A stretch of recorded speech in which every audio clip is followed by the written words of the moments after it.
agora, confirmando, são 13 horas e 56 minutos na cidade. A nossa segunda entrevista hoje continua ferindo o mundo do esporte em Januário, o mundo da bola, como um todo, o mundo do esporte. Conversar com um barranqueiro, Caba da Peste, aqui do Brejo do Amparo, né? Da nossa terra-mãe, vamos dizer assim.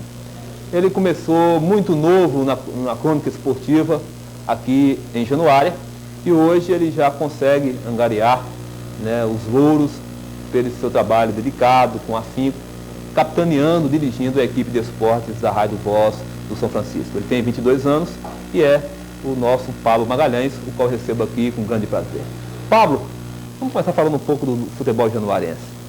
Eu lembro que começamos o trabalho na rádio 88, final de 88, e você capitania até hoje muito bem.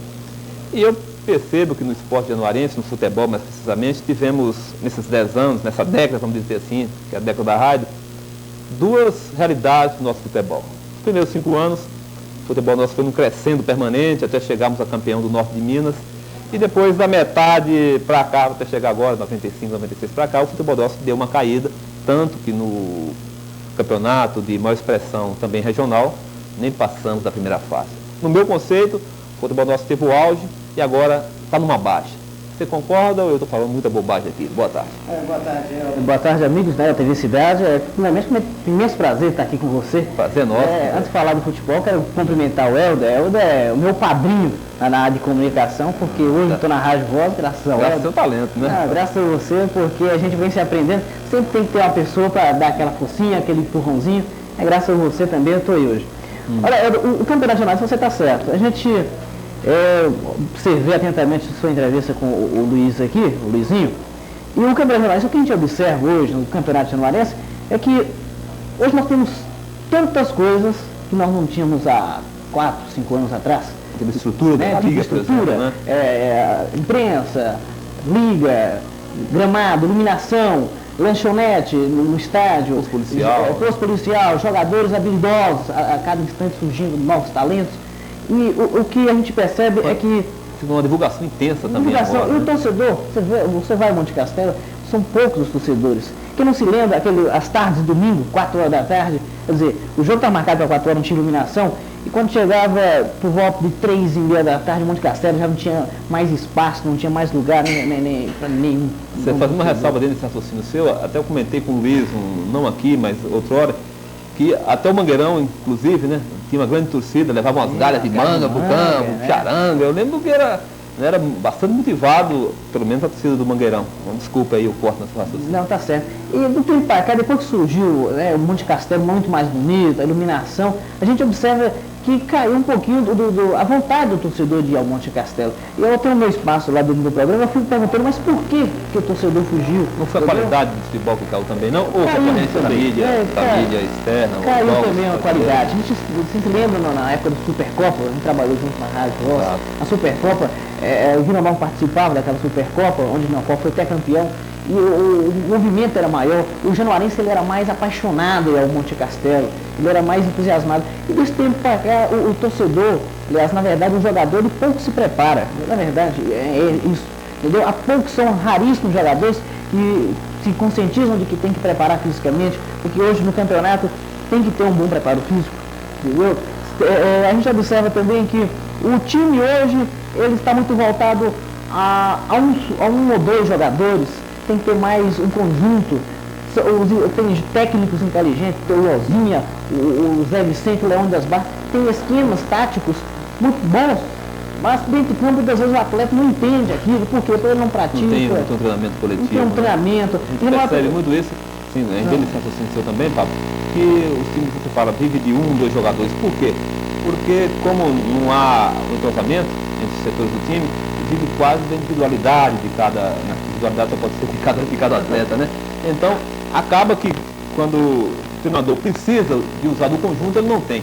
Eu vou dar um exemplo, achei babo esse exemplo. Já não é a primeira vez, na Copa Januária, também nas finais, também foi assim, na decisiva contra o Atalaia, e agora o Cruzeiro também no jogo último.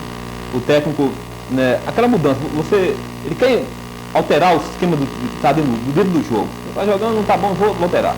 Ele colocou o Ângelo, né? Tirou o Zé Francisco, né? Colocou o Ângelo, né? No meio, puxou o Regis, pegou o Tionzinho, voltou para a lateral. Quer dizer, foi uma mexida grande no time no sentido de dar mais gás, né? Mais presença. Mas o que aconteceu com o time? Pela segunda vez que acontece isso, o time caiu de produção. Por quê? Para essas mudanças, tem que estar permanentemente treinando, tem que estar, as jogadas têm que estar ensaiadas, uma articulação entre os três setores do time tem que estar bem azeitada, vamos dizer assim, para ter retorno. Agora, sem esse treinamento, o técnico faz isso, fica pesado, né? Mas dá sempre a tendência maior do retorno negativo. Você acha? Exato. Agora, uma outra coisa também ruim para a gente também, são poucos campos de treinamento. Muitas vezes, né, o time se une, vamos treinar, mas cadê o campo? Em Januário, a gente foi ao Monte Castelo, que é o campo tradicional do futebol, né? A Caio Martins, o Mangueirão conseguiu um campo agora, né? Lá no Dourado, no alto. Tem o Jussara. O campo do aqui do lado tá lá, treina ali na Serra Pelada. E tem mais a praça, o campo para treinamento. Isso também a gente até perdoa por causa disso. Né? Mas pode se levar para o outro lado, né? Pode ter uma ajuda, uma colaboração daqui. E nós até esperamos, né? Eu sempre estou em contato com os vereadores de Januária, até mesmo o próprio prefeito, que termine aquele estádio lá do alto, o estádio municipal, que é um sonho antigo de Januária, um sonho seria mais opção mais, né, E para treinamento, você acha que cada clube deveria ter o seu campo mesmo? Seria partir para um aluguel, ou fazer 2 campos que pudesse alternar para treinar? É uma situação difícil, né? Porque às vezes quando consegue também, eu vejo muitos treinadores, muitos atletas, assim, quando você está acontecendo em off, vamos dizer assim, fora do ar, não, é porque o cara não vai, ninguém vai, marca o treino, ninguém vai. Agora não, você pega o microfone e vai fazer entrevista, o cara eu contorno um pouco para também não queimar o jogador dele. Então tem esse problema de marcar o treino e não ir ninguém. Quando consegue, além dessa dificuldade do campo, também você acha que esse também é um outro fator que pesa dentro dessa qualidade de jogo? Ou nós estamos tudo errado e os times estão certos? Não, olha, tem muitos atletas que não querem. Eu já falei isso aqui, eu não escolho o jogo. Eu tenho meu espaço lá, chamado Hora do Garotinho, e eu digo a verdade. Se for para doer, que doa mesmo. Mas tem muitos atletas em Januária que só querem jogar no Monte Castelo no dia de jogo. Não querem se preparar. Então você fala para o fulano, tem um treino, tal hora, no tal campo, se arrumar o campo, tal. Ele não vai. Mas fala para ele assim, eu tenho um treinamento, tantas horas, no Monte Castelo. Ele vai. A atração é outra, né? É outra, é um gramado, não vou jogar campo de terra não sei o quê. Quer dizer, eles colocam, muitas das vezes, o futebol amador é difícil. A gente trabalha, não tem tempo, né? Também, não tem esse tempo para sair, para treinar, um dia sim, um dia não. Mas na verdade, eles não querem, talvez, se desdobrar um pouquinho, se dedicar mais à parte física, à parte coletiva, que é muito importante no futebol. Mas isso cair um pouquinho a parte técnica, posso colocar até, propriamente dizendo, a falta de treinamentos, a falta de jogadas, uma jogada ensaiada. Poucas vezes você vê uma jogada ensaiada no Monte Castelo. Ontem a gente se ia muito bem no jogo de ontem, claro. O time do Independente jogando lá retrancado, vamos dizer assim, né? Fechado, 2 anos na frente, lançando, e o Chiquinho às vezes alimentando um pouco, chegando para tentar compor defensivamente. E o Mangueirão, claro, jogando em casa, no Januária, com melhor qualidade técnica, partia para cima, obviamente. Levou um gol aí que partiu para cima mesmo, mas fazia quase sempre tudo errado, forçando pelo meio, quando não, saía pelos lados do campo, mas na intermediária o cara cruzava. Quer dizer, aí que era preciso, beabá do futebol.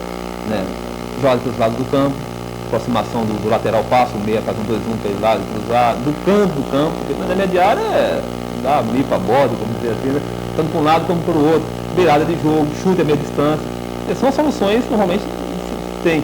Mas aí a gente tenta, percebe que o treinador orienta assim, os jogadores querem fazer isso, mas eles não conseguem porque não preparou para aquilo. Mas você pega o microfone para falar aqui que não preparou. É igual no jogo de campo. Você não sabe o que vai falar, não preparou. Quer dizer, você lança, o cara não foi. Aí você retém, o cara passa.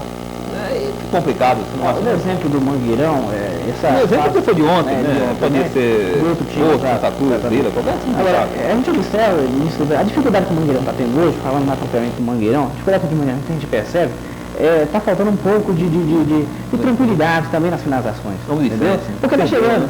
O Mangueirão sentiu muito a perda do Neguinho. Né? O Neguinho está se profissionalizando agora. Entendeu? Recebemos a notícia que o Neguinho está profissionalizando, marcou um gol lá no Serra Dourada, ele está jogando lá em Goiás.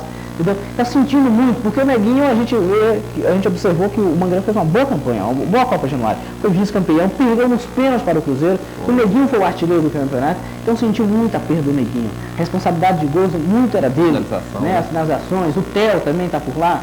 Então, o Mangueirão, o Lauzinho vai ter que procurar o mais rápido possível um homem de gol, um homem para resolver essas finalizações. Porque a gente observa que as jogadas estão surgindo. Ontem o Mangueirão foi diferente daquela derrota do Madeireira. No segundo tempo, principalmente, melhorou. O Robson apoiando, né? o Lula, o Luiz, ontem fez até um gol de peito, né? Meteu o peito na bola, a bola foi para a rede. Mas precisa de um homem que resolva, um homem gol. Sendo do campeonato, na relação dos dois já completa, não pode mais inserir um outro jogador. Então, pelo que está aparecendo no caso do Mangueirão, é trabalhar mais um pouco o Celso, porque quando ele entrou, ele pelo menos abria para o lado, fazia um 2-1, saindo na diagonal, teve mais presença ofensiva, né? Eu não quero nem questionar uma categoria do Elinho, jogador, né? O Peu que jogou na frente, o Elinho, o próprio Luiz que tentou aproximar na frente, mas não é a praia dele, né? Foi lá de costas para ficar fazendo 2-1, matar, virar, chutar, ou escorar para o cara vir, não é o cara esperar a bola, trabalhar, levantar a cabeça. Você vê que o Elinho, quando ele recuou um pouco, que o Celso ficou lá, o Luiz abriu na esquerda, né, começou a aparecer mais o jogo, inclusive os gols, pode dizer, os lançamentos, partidos do Elinho, quer dizer, começou a enxergar, aparecer mais uma solução para o problema do Mangueirão, que eu acho que passa também muito, já que ele tem um campo que ele nasce mais. Pablo, vamos mudar um pouco desse assunto, eu acho que nós vamos fazer um mesa redonda uma hora aqui, e você vai ser convidado, e vice-versa, para discutir um pouco essas coisas do nosso futebol.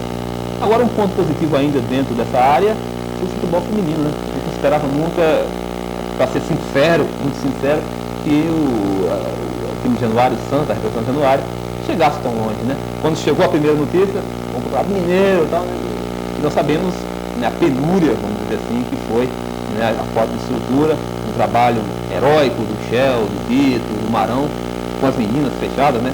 Com apoio da prefeitura, apoio de algumas empresas, para chegar a essa condição de estar entre as 6 melhores times de Minas, quer dizer. Merece um trabalho para continuar por aí, né? Merece. O futebol feminino, nós da rádio, foi que nós lançamos o primeiro campeonato feminino, né? O campeonato feminino. Na época do Maradona, né? Na época do Maradona? Maradona. Maria da Cruz, né? Que era tinha até a Telezinha, a Pretinha. Então nós idealizamos esse ato do Dudu Gonçalves ainda. E há 3 anos nós não estamos fazendo esse campeonato, nós vamos fazer. Quanto a essa campanha de Januário, foi fabulosa, algo que tem que ficar na história. Para quem não sabe, eu quero até registrar que hoje termina o Campeonato Mineiro de Futebol Feminino, lá em Belo Horizonte. A final entre Atlético e Ubá, o jogo será às 16 horas, se não me engano, Independência, na preliminar de Atlético e Curitiba hoje. O jogo será às 6h30, e a final do feminino. O segundo jogo já, o primeiro jogo aconteceu lá em Ubá e o Atlético ganhou de 2-0, se não me engano, 2-0. E hoje a disputa... O Atlético teve entre a gente aqui há pouco tempo. Dias, né? Ganhou de 4-0 aqui em Januário. Agora, esse Januário ficou em 5º lugar. Na geral foi em 5º, né? Quinto melhor equipe do estado de Minas Gerais. Imagina, faz a projeção para o futebol masculino, né? Se nós tivéssemos a 5ª melhor equipe de Minas no futebol profissional, hein? A gente estava disputando com o Vilinha, para jogar a terceirona, né? Estava brigando com Vila Nova, com Ipatinga, para disputar a 3ª divisão. Agora, seguindo esse raciocínio, quer dizer, 5º lugar foi ótimo. Ótimo, né? Teve lá os erros que devem valer de laboratório, valer de experiência para o próximo campeonato.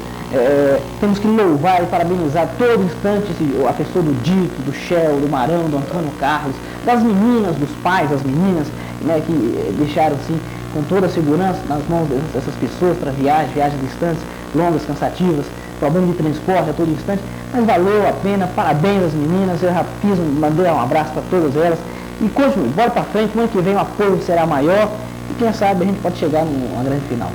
Pablo, e tocando pela primeira vez no assunto do convênio Itatiaia,